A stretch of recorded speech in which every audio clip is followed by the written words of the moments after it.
Hello दोस्तों।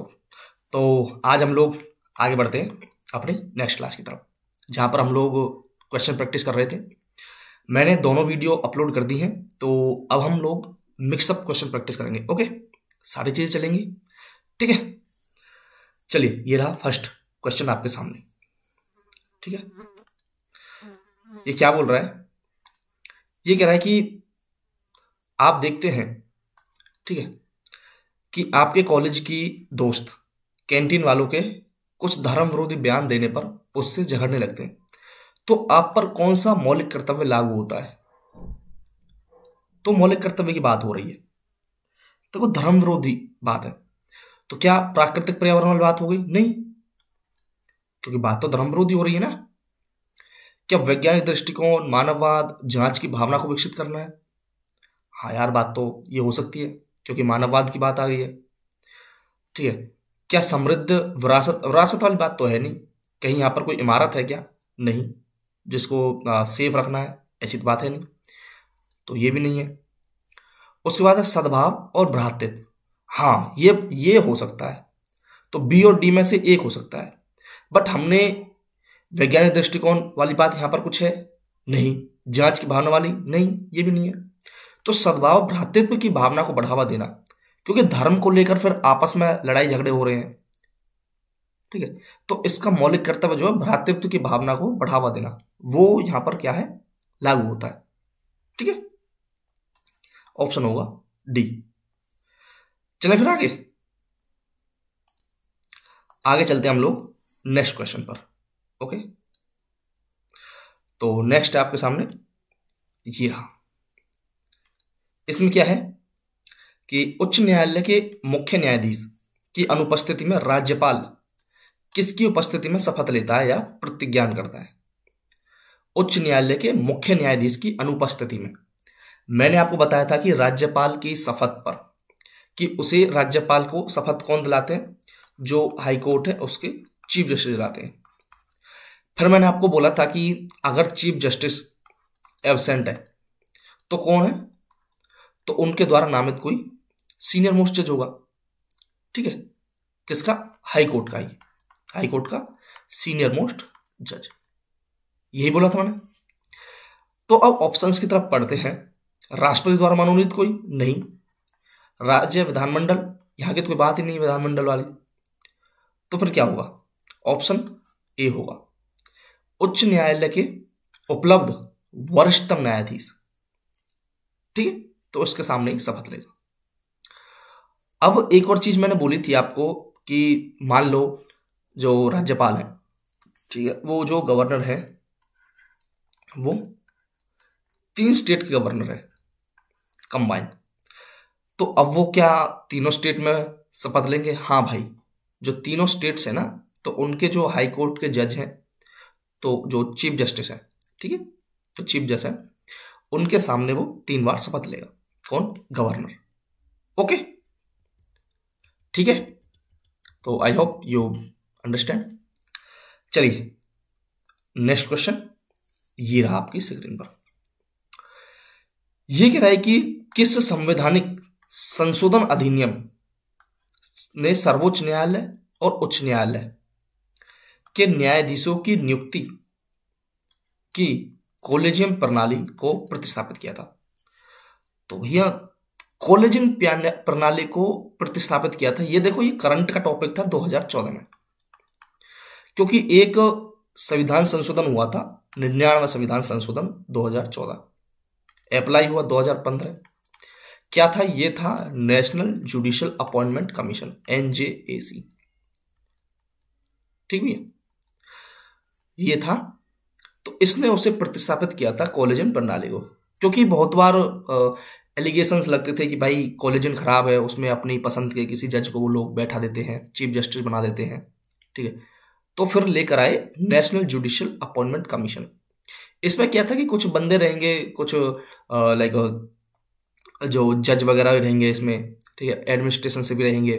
और इसमें जो मेन दिक्कत थी, क्योंकि ये जो नेशनल जुडिशियल अपॉइंटमेंट कमीशन था ना, ये इसको रद्द कर दिया था, ठीक है, कोर्ट ने इसे खत्म कर दिया था कि नहीं, हम इसे यहाँ पर जो कॉलेजियन प्रणाली है उसको रिप्लेस नहीं करने देंगे इससे, क्योंकि इसमें प्रॉब्लम ये थी कि उन्होंने, सरकार ने इसके अंदर लॉ मिनिस्टर जो होते हैं उनको भी शामिल किया था। अब उसमें सुप्रीम कोर्ट ने ये बोला था कि भैया जब बात सुप्रीम कोर्ट की है तो उसमें कोर्ट के मेंबर ही होने चाहिए, जज वगैरह होने चाहिए, आप ये लॉ मिनिस्टर को कहां से शामिल कर रहे हो। तो इसी एक पॉइंट के ऊपर इसको खत्म कर दिया था उन्होंने। ठीक है, तो ये चीज मैंने बता दी, किसको प्रतिस्थापित किया था, इसने किया था नेशनल जुडिशियल अपॉइंटमेंट कमीशन। ठीक है, हो सकता है नेक्स्ट टाइम संशोधन से ना आके ऐसे पूछ दे कि किसने प्रतिस्थापित किया था। ठीक है, चलिए उसका नाम पूछ सकता है वो। नेक्स्ट क्वेश्चन ये रहा, भारत सरकार और एक या अधिक राज्यों के बीच, या भारत सरकार या किसी राज्य या राज्यों के बीच कोई भी विवाद भारत के सर्वोच्च न्यायालय के किस क्षेत्राधिकार के अंतर आता है? बताओ भाई। क्या सलाहकारी है? सलाहकारी का मतलब क्या है? ठीक है, एडवाइजरी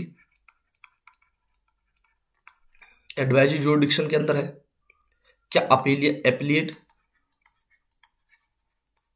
जुरिडिक्शन के अंदर है, या पर अनन्य मूल क्षेत्राधिकार जो ओरिजिनल है, क्या उसके अंदर है? बताइए भाई। अब ये बताने से पहले मैं आपसे जानना चाहता हूं कि यार ये तीनों ही जो जुरिडिक्शन है वो किस किस आर्टिकल के अंदर है? तो देखो, ओरिजिनल जो है वो तो आर्टिकल 132 के अंदर है ना?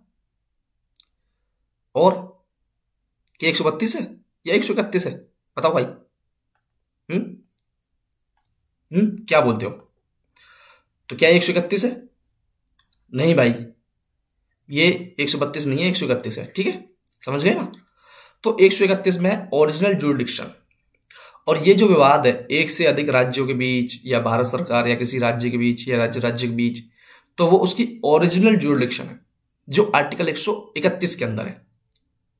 ठीक है, और अपील वाली ये आएगी 132 के अंदर, जिसमें एपिलेट जुरिडिक्शन है, जिसमें कोई लोअर कोर्ट है तो उसके अगेंस्ट बड़े कोर्ट में आपको अपील करनी है, आप उसके फैसले से संतुष्ट नहीं है।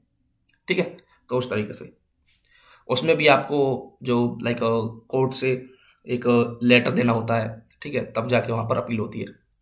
एडवाइजरी जुरिडिक्शन मैंने आपको बताया था 143 के अंदर, जहां पर जो राष्ट्रपति जी हैं वो सुप्रीम कोर्ट से सलाह लेते हैं कुछ सर्टेन मैटर्स पर।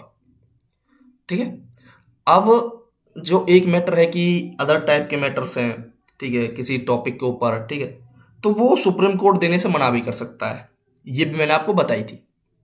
बट अगर प्री कॉन्स्टिट्यूशन थ्योरी, ठीक है, लाइक संविधान से पूर्व कोई मैटर हुआ है उस चीज के ऊपर है, तो उस पर कंपलसरी जो सुप्रीम कोर्ट है वो सलाह देगा।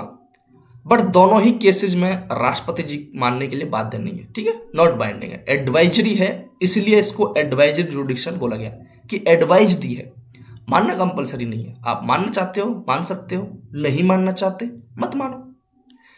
ओके, तो आर्टिकल भी हो गया, ये भी हो गया। रिट के बारे में तो आपको पता है, आर्टिकल 32 और 226 हाईकोर्ट वाली रिट है। ठीक है, चलिए आगे बढ़ते हैं हम लोग।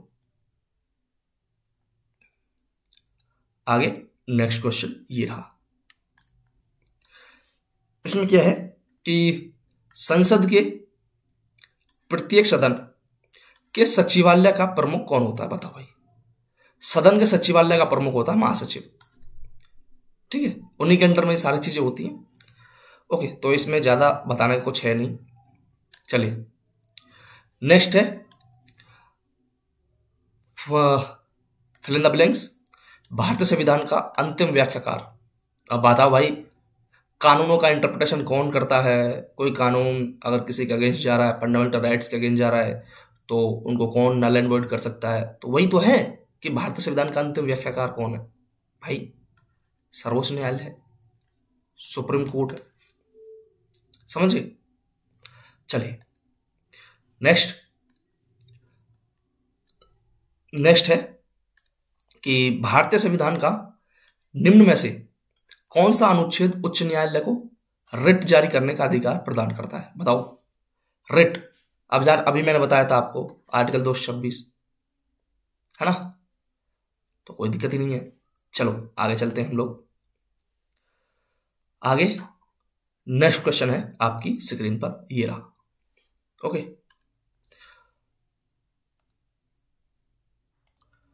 तो बताइए भाई क्या आंसर होगा इसका। देखिए क्या बोल रहा है कि भारतीय संविधान के किस अनुच्छेद में कहा गया है कि सर्वोच्च न्यायालय के प्रत्येक न्यायाधीश को राष्ट्रपति द्वारा अपने हस्ताक्षर, ठीक है, मोहर के तहत, वारंट द्वारा सर्वोच्च न्यायालय और राज्यों में उच्च न्यायालयों के न्यायाधीशों के परामर्श के बाद नियुक्त किया जाएगा, जैसा कि राष्ट्रपति इस उद्देश्य के लिए आवश्यक समझे। ठीक है, प्रत्येक न्यायाधीश को राष्ट्रपति द्वारा हस्ताक्षर और मोहर के तहत, वारंट द्वारा सर्वोच्च न्यायालय और राज्यों में उच्च न्यायालय के न्यायाधीशों को परामर्श के बाद नियुक्त किया जाएगा। बताओ भाई, ये सीधे सीधे जो सुप्रीम कोर्ट है उनके अंदर जजेज को नियुक्त करने की बात की जा रही है। तो भाई हमने तो पढ़ा है आर्टिकल 124, ठीक है, 120 में तो लैंग्वेज है, 134 में आपकी जो स्पेशली पिटिशन है, उससे पहले जो एक और 134 के अंदर जो लेटर जाता है, ठीक है, लोअर कोर्ट से हाई अपर कोर्ट के पास, उसके बारे में बातें हैं। ठीक है, जो एपीलेट जुरिडिक्शन वाली है, supreme court in regard to criminal cases, ये है 134 के अंदर। और 134A के अंदर है वो certificate to appeal to supreme court. 142 में प्लीनरी पावर है। तो बचा 124, तो ये होगा इसका आंसर। क्योंकि 124 में तो हम लोग पढ़ते हैं कि राष्ट्रपति होंगे, सुप्रीम कोर्ट होगा, ठीक है, सुप्रीम कोर्ट के अंदर न्यायाधीश कौन नियुक्त करेगा, अपॉइंट कौन करेगा, शपथ कौन दिलवाएगा, ये सारी चीजें, योग्यता क्या है। ओके, चलिए चलें फिर नेक्स्ट क्वेश्चन की तरफ। ये रहा आपकी स्क्रीन पर। भारतीय संविधान का अनुच्छेद 350B किससे संबंधित है। अब ये मत कहना कि मैंने आपको 350B नहीं पढ़ाया है। ओके, बताओ,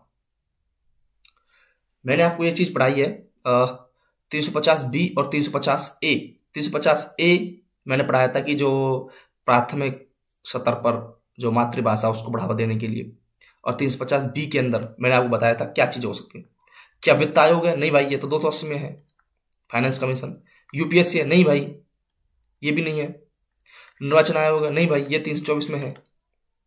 ओके, और ये 312 से आगे वाले पार्ट में है। और ये बचा अपने पास भाषाई अल्पसंख्यकों के लिए विशेष अधिकारी। ओके, जो लिंग्विस्टिक माइनॉरिटीज है तो उनके लिए जो स्पेशल ऑफिसर है उसके बारे में 350B बोलता है। और ये जो ऑफिसर है, ठीक है, इनकी नियुक्ति कौन करेंगे? प्रेसिडेंट साहब करेंगे। और किससे नियुक्त हुआ था? 7th कॉन्स्टिट्यूशन अमेंडमेंट एक्ट 1956 से। ये क्वेश्चन यूपीएससी में पूछा था, उसमें जो एक कॉन्स्टिट्यूशन अमेंडमेंट एक्ट है ये इसमें गड़बड़ की हुई थी। उसने बोला था कि फर्स्ट कॉन्स्टिट्यूशन से, तो ये गलत था, ये 7th से। ठीक है, बढ़े आगे। आगे ये रहा नेक्स्ट क्वेश्चन कि भारतीय संविधान के अनुसार निम्न में से कौन सा एक स्वतंत्र संवैधानिक निकाय नहीं है। भाई सीधी सीधी बात बोल रहे हैं कि कोई कॉन्स्टिट्यूशनल बॉडीज नहीं है। कौन सा नहीं है? ये कॉन्स्टिट्यूशन में है, ये भी है, निर्वाचन आयोग भी है, नीति आयोग नहीं है भाई, तो ऑप्शन सी होगा। ये तो भाई एग्जीक्यूटिव ऑर्डर से बनी है।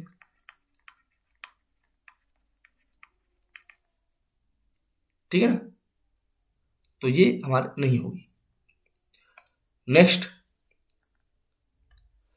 है कौन सा अनुच्छेद मंत्रिपरिषद को राष्ट्रपति की सहायता और सलाह देने की अनुमति प्रदान करता है? कौन सा अनुच्छेद है? अरे भाई मैंने आपको बताया था कि जो राष्ट्रपति जी हैं वो मंत्रिपरिषद की सलाह पर कार्य करेंगे। तो ये चीज कहां दी हुई है? जब हम काउंसिल ऑफ मिनिस्टर्स पढ़ रहे थे तो आर्टिकल 74 आता है सबसे पहले, तो 74 के अंदर है। कंफ्यूज नहीं होना है 78 से।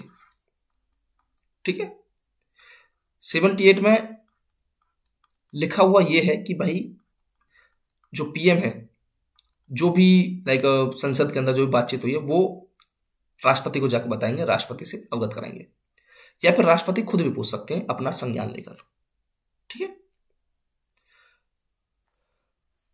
उसके बाद भाई आर्टिकल 52, 61, 70 ये तो आपको पता है यार। इसमें तो कोई 70 में तो वही है कि अगर मान चलो राष्ट्रपति या उपराष्ट्रपति जी के इलेक्शन में कोई गड़बड़ हो जाती है तो भाई फिर अंतिम व्याख्याकार कौन है, कौन सारी चीज़ें करेगा? सुप्रीम कोर्ट करेगा। अगर इनवैलिड हो जाता है और उस बीच जो काम होंगे वो वैलिड रहेंगे। 52 में आपके राष्ट्रपति जी की बात हो गई और 61 के अंदर आपको भाई पता ही है, कोई दिक्कत है ही नहीं। ठीक है, चलो आगे बढ़ते हैं नेक्स्ट क्वेश्चन पर। नेक्स्ट है कि राज्य विधानमंडल के प्रत्येक सदन को समय समय पर बैठक के लिए कौन बुलाता है? बताओ भाई। अगर बैठक करनी, बैठक के लिए कौन बुलाएगा? क्या मुख्यमंत्री बुलाएंगे, या विधानसभा अध्यक्ष बुलाएगा, या विधानसभा उपाध्यक्ष, या गवर्नर? अब यार देखो ना, बैठक के लिए ये सीधी सीधी एक संयुक्त बैठक की बात हो रही है। ठीक है, बट हमें पता है कि संयुक्त बैठक राज्य के स्तर पर नहीं होती है, क्योंकि हमने पढ़ा था आर्टिकल 108 के अंदर। ठीक है, बट यहां पर बोल रहा है कि राज्य विधानमंडल के प्रत्येक सदन को समय समय पर बैठक के लिए कौन बुलाता है, कौन आहूत करता है? तो भाई वो करेंगे राज्यपाल। ठीक है भैया, ओके जी, आगे बढ़े। चलिए, ये रहा नेक्स्ट क्वेश्चन। ये क्या बोल रहा है कि भारतीय संविधान का कौन सा अनुच्छेद विधेयकों पर राज्यपाल की स्वीकृति से संबंधित है? राज्यपाल की स्वीकृति बताओ। देखो सीधी सी बात है कि जैसे संसद में कोई विधेयक पास होता है, फिर वो एक्ट बनता है राष्ट्रपति जी के, जो राज्य विधानमंडल है, क्योंकि राज्य के भी तो अपने कानून होते हैं कुछ, तो वो भी बनाते हैं भाई। तो जब वो पास करेंगे, ठीक है, तो उसमें बोल रहे हैं कि जब विधानसभा से पास हो गया, ठीक है, कहीं किसी स्टेट में विधान परिषद है तो वहां से पास हो गया, फिर वो किसके पास जाएगा? राज्यपाल के पास। जैसे हम केंद्र के स्तर पर देखते हैं कि लोकसभा और राज्यसभा से पास होने के बाद वो जाता है राष्ट्रपति जी के पास। तो सेम राज्यपाल के पास जाएगा, तो राज्यपाल क्या क्या कर सकते हैं उस विधेयक पर? अपना एसेंट दे सकते हैं, उसे एब्सोल्यूट कर सकते हैं, पॉकेट वीटो यूज कर सकते हैं, ठीक है, उसे पुनर्विचार के लिए भेज सकते हैं, ये चीजें कर सकते हैं। तो यही चीज यहां पर दी जा रही है कि जब वो विधेयक राज्यपाल की स्वीकृति के संबंधित है, जब जाएगा तो वो किस आर्टिकल में दिया हुआ है? तो वो है भाई आपके आर्टिकल 200 के अंदर। ठीक है, न 164 में है, ना 264 में है, ना 201 में है। रही बात 201 के अंदर, तो 201 के अंदर यह है कि मान के चलो इसी विधेयक को राज्यपाल ने, जो गवर्नर है, उन्होंने राष्ट्रपति जी की स्वीकृति के लिए अपने पास रख लिया और राष्ट्रपति जी के पास भेज दिया, क्योंकि ऐसे प्रोविजन भी तो है कि वो अपने पास रख सकते हैं राष्ट्रपति की स्वीकृति के लिए। तो अब राष्ट्रपति उस पर क्या मतलब संज्ञान देंगे, क्या वो उसे वापस करेंगे या क्या है? तो उससे रिलेटेड आर्टिकल है ये 201। ठीक है, राष्ट्रपति से संबंधित है। ठीक है, ओके, बढ़े फिर आगे। चलिए आगे बढ़ते हैं। निम्न में से कौन सा अनुच्छेद भारतीय संविधान के संशोधन से संबंधित है? अब यार ये तो क्या ही कह सकते हैं, 368 है, सबको पता है, पार्ट 20 में है। 352, 56, 60 ये तो भाई ये आपकी नेशनल इमरजेंसी से है, ये स्टेट इमरजेंसी या फिर प्रेसिडेंट रूल, और ये आपकी फाइनेंशियल इमरजेंसी से, कोई दिक्कत नहीं है। ठीक है, चलिए पार्ट 17। चलिए आगे है नेक्स्ट क्वेश्चन। ये रहा कि भारतीय संविधान के भाग 5 में अनुच्छेद 52 से 78 किससे संबंधित है? बताओ। राष्ट्रीय आपातकाल है क्या? नहीं भाई, अभी पढ़ा है, 352 में है। संविधान संशोधन है क्या? नहीं भाई, अभी पढ़ा है, 368 में है। भारतीय वित्त आयोग है क्या? नहीं भाई, थोड़ी देर पहले ही पढ़ा है, आर्टिकल 280 में है। बची क्या? संघ की कार्यपालिका, और यही है। जैसे मैंने आपको पढ़ाया था कि भाई हम लोग पहले एग्जीक्यूटिव पढ़ लेते हैं, पहले लेजिस्लेचर पढ़ेंगे, फिर उसके बाद जुडिशरी। तो सेम यही चीज है 52 से 78 तक। ओके, चलिए आगे। आगे है कि भारतीय संविधान का निम्न में से कौन सा अनुच्छेद संसद और उसकी कार्रवाई से संबंधित है? संसद और उसकी कार्रवाई, बताओ भाई। देखो यार, अपना लॉजिक लगा सकते हो आप लोग यहाँ पर। अभी थोड़ी देर पहले ही हम लोगों ने पढ़ा है और मैंने बताया, और थोड़ा कॉमन सेंस होगा तो आप तब भी कर ले जाओगे। देखो, आर्टिकल 51A के अंदर हमने पढ़ा है कि फंडामेंटल ड्यूटीज है। 12 से 35 में क्या है? फंडामेंटल राइट्स है। 36 से 51 क्या है? डीपीएसपी है। तो इसमें तो कार्रवाई कहीं संसद की बात हुई नहीं, तो वो किस में है? 79 के अंदर। और ये क्या है? ये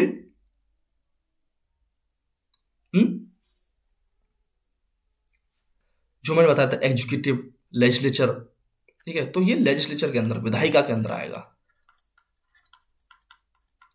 ठीक है। और 52 से 78 तक कार्यपालिका के अंदर है, ठीक है। और इसके बाद 124 से आगे 237 तक वो न्यायपालिका के अंदर आएगा, ठीक है ना। चलिए,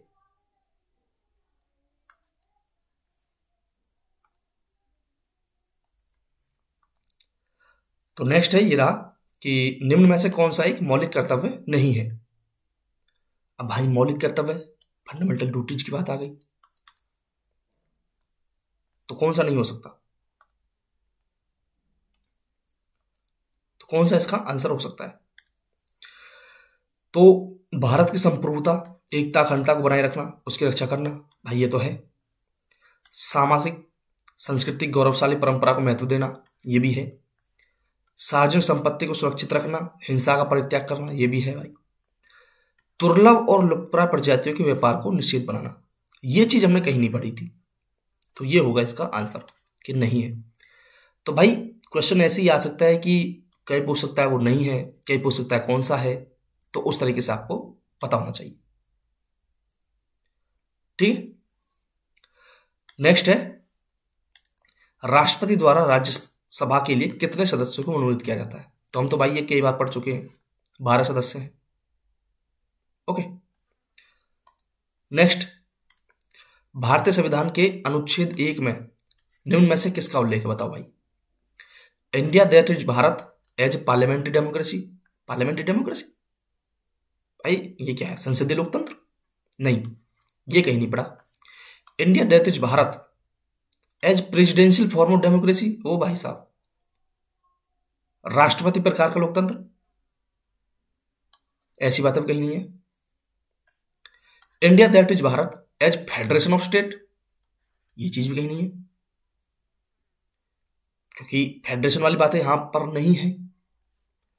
option C, India that is Bharat shall be union of state, हाँ ये है, ये इसका आंसर होगा कि भारत जो है वो क्या है? जो इंडिया है, दैट इज भारत, जो भारत है वो क्या है? वो राज्यों का एक संघ है, तो यही इसका आंसर है। चलिए आगे बढ़ते हैं नेक्स्ट क्वेश्चन पर। भारतीय संविधान ने किसकी स्थापना की है? बताओ भाई। दोहरी न्यायपालिका है, आंशिक न्यायपालिका है, स्वतंत्र न्यायपालिका है, या बहुल न्यायपालिका प्रणाली? यार हम लोगों ने, जब मैंने आपको जो एकात्मक फीचर और संघात्मक फीचर पढ़ाए थे, तो मैंने आपको जो एकात्मक है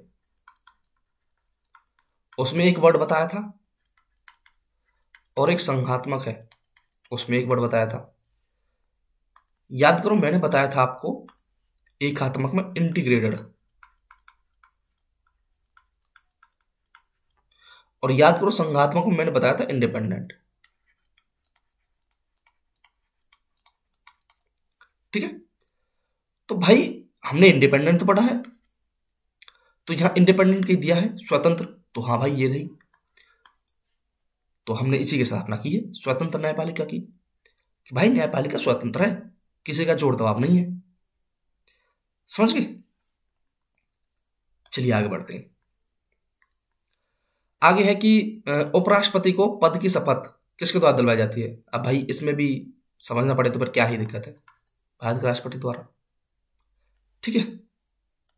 चलिए आगे है ये रहा। ये कह रहा है कि जब आप कुछ स्कूली विद्यार्थियों को हुमायूं के मकबरे को शैक्षणिक यात्रा के दौरान दीवारों पर अपना नाम लिखते हुए देखते हैं तो आप पर कौन सा मौलिक कर्तव्य लागू होता है। देखो इस तरह के क्वेश्चन आते हैं भैया। तो हुमायूं का मकबरा जो है वो क्या है, वो हमारी विरासत है, सांस्कृतिक विरासत है, तो उसकी रक्षा करने की बात हमारे फंडामेंटल ड्यूटीज में है। तो सार्वजनिक संपत्ति या फिर प्राकृतिक पर्यावरण की रक्षा या उसका संवर्धन, ये तो है नहीं। भारत की संप्रभुता एकता, ये भी नहीं है। देश की रक्षा करना, राष्ट्रीय सेवा प्रदान करना, ये भी नहीं है। तो सार्वजनिक संपत्ति की रक्षा करना ये है, क्योंकि सार्वजनिक संपत्ति है, ठीक है, और विरासत भी है जो हमें बताती है कि यार ऐसी ऐसी चीजें भी हुई हैं। तो ऑप्शन होगा, इसका आंसर होगा ऑप्शन ए। आगे बढ़ते हैं। ये कह रहा है कि कौन सा अनुच्छेद राष्ट्रपति के निर्वाचन से संबंधित है। बताओ भाई, याद करो, पकाने को होगा 2 दशम, ठीक है। तो बताओ, राष्ट्रपति की बात है। 52, 53 और ये 54, निर्वाचन की बात जो है, तो आर्टिकल 54 के अंदर। समझ गए? ठीक है भाई। 74 में आपकी काउंसिल ऑफ मिनिस्टर्स है। ओके। 72 में क्या है? 72 में आपकी जो सजा माफ की पावर है,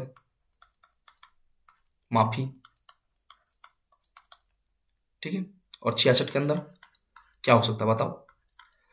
66 में आप समझो कि उसका निकाह चूज जो राष्ट्रपति जी से रिलेटेड है, तो उपराष्ट्रपति 63 के अंदर है, 64, 65 और 66, ठीक है। तो नी4 क्या होगा? निर्वाचन। समझ गए? तो ये आपके अदर आर्टिकल भी हुए। आगे बढ़े। ये रहा नेक्स्ट क्वेश्चन। ये कह रहा है कि भारतीय संविधान के निम्न में से किस अनुच्छेद में ग्राम पंचायतों का उल्लेख है? ओहो, ग्राम पंचायतों की बात आ गई भाई। अब ये चीजें तो मैंने आपको बताई थी, ग्राम पंचायत, पंचायत लेवल, आर्टिकल 40 के अंदर, और ये सभी डीएसपी से रिलेटेड है, डीपीएसपी। 31 के अंदर क्या है? फंडामेंटल राइट्स, संपत्ति, और कल वाले क्वेश्चन में था भी। 36 में क्या है? राज्य की परिभाषा। 38 में वेलफेयर स्टेट की बात है, कल्याणकारी राज्य। ओके। उसके बाद नेक्स्ट है, देखो इसी तरह के क्वेश्चन आएंगे। ये कोई मैंने अपने खुद से नहीं बनाए हैं, ये क्वेश्चन जो है वो आपके क्या है? पीवाईक्यू है। और देख लो आप किस तरह के क्वेश्चन आते हैं। इसमें लिखा है कि भारत के राजनीतिक दलों के संबंध में निम्न में से कौन सा कथन सही है? अच्छा, राजनीतिक दल, ठीक है। फर्स्ट बोल रहा है कि दल की स्थिति संसद द्वारा प्रदान की जाती है। ओके। भारत एक बहुदलीय प्रणाली है भारत में, जिसे राष्ट्रीय, राज्य या क्षेत्रीय के रूप में वर्गीकृत किया गया है। बात तो सही है। सभी दल भारत के सर्वोच्च न्यायालय में पंजीकृत होते। अरे भाई, यार आप इलेक्शन लड़ रहे हो दल बनाकर, तो क्या सर्वोच्च न्यायालय? अरे आप आर्टिकल 121 और 122 पढ़ो ना, जिसमें बोला हुआ है कि संसद उसकी कार्रवाई को डिस्टर्ब नहीं करेगी। फिर जो लाइक कोर्ट है वो संसद की कार्रवाई को डिस्टर्ब नहीं करेगा। तो क्या ये दल हैं वो सर्वोच्च न्यायालय में पंजीकृत होंगे? नहीं, इलेक्शन कमीशन ऑफ इंडिया के अंडर है। किसी राजनीतिक दल का प्रतीक भारत के राष्ट्रपति? अरे नहीं भाई, प्रतीक चिन्ह कौन देगा? Election commission of India. इसमें भी एक चीज और है, जो आपके लाइक जो राष्ट्रीय दल हैं, ठीक है, उनको जो सिंबल दिया जाता है, ये प्रतीक है, वो उनका परमानेंट है, उसे बदल नहीं सकते। समझे? और जो दल हैं उनको बदला जा सकता है, उनको टाइम के अकॉर्डिंग किसी और कोई और चुनाव वो प्रतीक चिन्ह उन्हें दे दिया जाता है। अभी राष्ट्रीय पार्टी कितनी है? 6 है हमारे इधर, ठीक है। क्योंकि रिसेंटली जो पार्टी शामिल हुई है राष्ट्रीय दल में, वो राष्ट्रीय पार्टी में वो आम आदमी पार्टी थी। ओके, ये भी आपको याद रखना है। टोटल कितनी है? 6 है। रिसेंटली कौन इसमें ऐड हुई थी, राष्ट्रीय पार्टी बनी थी, वो थी आम आदमी पार्टी। ओके। दल की स्थिति संसद द्वारा प्रदान की जाती? नहीं, ऐसा नहीं है। ऑप्शन होगा इसका बी, कि भारत में एक बहुदलीय प्रणाली है जिसे राष्ट्रीय, राज्य या क्षेत्रीय सतह के रूप में वर्गीकृत किया गया। तो ये चीजें इलेक्शन कमीशन के अंदर, ये चीजें हैं, राष्ट्रीय दल, ये चीजें मैंने आपको नहीं बताई थी। हाँ, ये बताया था कि प्रत्येक चिन्ह वगैरह आप अलॉट कौन करता है, इलेक्शन कमीशन ऑफ इंडिया करते हैं। ठीक है, चलिए आगे बढ़ते हैं। आगे है कि युद्ध या बाहरी आक्रमण के आधार पर घोषित आपातकाल के दौरान भी भारतीय संविधान के निम्न में से कौन से अनुच्छेद को निलंबित नहीं किया जा सकता? बताओ भाई। अब ये चीज तो मैंने बताया था आपको कि आर्टिकल 20 और 21 निलंबित नहीं होंगे। आर्टिकल 19 जो है वो ऑटोमेटिक सस्पेंड हो जाएगा। ठीक है ना। फिर उसमें मैंने आपको 2 आर्टिकल और बताए थे, 358 और 359। 358 के अंदर मैंने बताया था कि आपको आर्टिकल 19 की बात है, इसको सस्पेंड वाली, और 359 में 20 और 21 तो होंगे नहीं। बाकी जो राष्ट्रपति ऑर्डर जो होगा उसके अंदर जो भी आर्टिकल होंगे, ठीक है, वो क्या हो जाएंगे, वो सस्पेंड हो जाएंगे। ये मैंने आपको बताया था। ओके, बढ़े आगे। चलिए नेक्स्ट है कि भारतीय संविधान के भाग 4A को भारतीय संविधान में संवैधानिक संशोधन अधिनियम के माध्यम से शामिल किया गया। किस संविधान संशोधन के माध्यम से? पार्ट 4A मीन्स बात कर रहे हैं 51A की, आर्टिकल की। और 51A में क्या है? Fundamental duties. वो किससे ऐड हुई है? है पता भाई, वो 42 में से हुई है। और ये कब हुआ था? 1976 में। ठीक है। 44 में कब हुआ था? 1978 में। तो ऑप्शन होगा डी। ठीक है जी। चलिए आगे। आगे है ओके कि संविधान का कौन सा भाग पंचायतों से रिलेटेड संबंधित है? अब यार पंचायत के बारे में प्रोविजंस जो हमें दिए हुए हैं आर्टिकल 40 के अंदर, और 40 किस में है? डीपीएस में है। और डीपीएस में किस पार्ट में है? पार्ट 4 में। तो यहां पार्ट 4 कहां है? ये रहा पार्ट 4। ओके, तो ऑप्शन होगा ए। नेक्स्ट क्वेश्चन और आपका लास्ट क्वेश्चन। ठीक है, इसके बाद हम लोग आगे अदर सब्जेक्ट को कंप्लीट करेंगे। ठीक है, मैं सोच रहा हूं आपको इकोनॉमी पढ़ाऊं, जो मेन चीजें हैं इकोनॉमी के अंदर, तो वो हम लोग देखेंगे। ठीक है, तो पहले इस क्वेश्चन को कर लेते हैं कि राज्य के नीति निर्देशक तत्वों के निम्न में से किस अनुच्छेद में, वही ग्राम पंचायत 40 है भाई, ये डबल आ गया शायद। ठीक है, कोई नहीं। ये रहा एक और कि निम्न में से कौन सा राज्य उन राज्यों में से एक है जहां कोई पंचायती राज संस्था नहीं है? बताओ भाई। देखो नागालैंड में ऑटोनोमस डिस्ट्रिक्ट्स वगैरह ये सारी चीजें दी हुई हैं। नहीं, ऑटोनोमस डिस्ट्रिक्ट वगैरह तो हमारे असम, त्रिपुरा, मेघालय और मिजोरम में है ऑटोनोमस डिस्ट्रिक्ट्स। बाकी जो नागालैंड, तो नागा हिल, और वहां पर अपने उनके कुछ पहाड़ी नाम करके कुछ बनी हुई हैं, अपने कुछ इंस्टीट्यूशंस बने हुए हैं। ठीक है, तो वहां पे पंचायती राज वगैरह की चीजें नहीं है। ठीक है, तो ये जो नॉर्थ ईस्ट वाले हैं ना, वहां आपको पंचायती राज जैसी चीजें देखने को नहीं मिलेगी।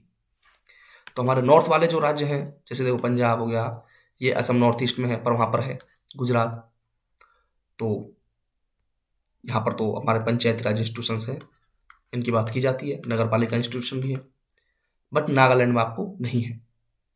ठीक है, तो यही हमारा लास्ट क्वेश्चन था। और अब आपका जो नेक्स्ट होगा वो होगा इकोनॉमी। ठीक है, इकोनॉमी में जैसे हम लोग बात करेंगे बैंकिंग से कुछ चीज़ें हो गई। ठीक है, जैसे नेशनलाइजेशन ऑफ बैंक कब हुआ, कितने बैंकों का हुआ। ठीक है, उसके बाद भाई आपकी जीडीपी हो गया, ठीक है, जीएनपी हो गया, एनडीपी हो गया, एनएनपी हो गया। ठीक है, नेशनल इनकम की बात हो गई। ओके, उसके बाद आपके इसके अंदर जीएसटी वगैरह की बातें हो गई। ठीक है, डायरेक्ट टैक्स, इनडायरेक्ट टैक्सेस की बात हो गई। ओके, बाकी तो मेन चीज़ें आपकी यही आएंगी ज़्यादा। और आपके जो बैंक से ये जो repo rate, reverse repo rate, ठीक है, CRR, cash reserve ratio, strict liquidity ratio, ठीक है, इन सब चीज़ों से भी कुछ क्वेश्चन हम लोग कर लेंगे। और पहले तो मैं आपको समझाऊंगा ही, और उसके बाद हम लोग क्वेश्चन प्रैक्टिस करेंगे। ओके, चलिए फिर मिलते हैं नेक्स्ट वीडियो में। Thank you, thanks for watching.